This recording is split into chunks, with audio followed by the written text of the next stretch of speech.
Koş. İşte çıkan hakikat.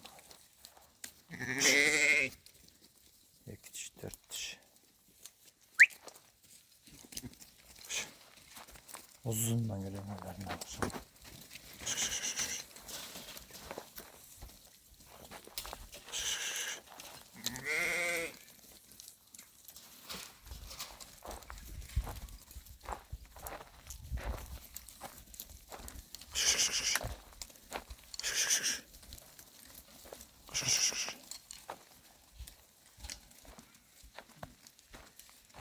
Ver ayda koy.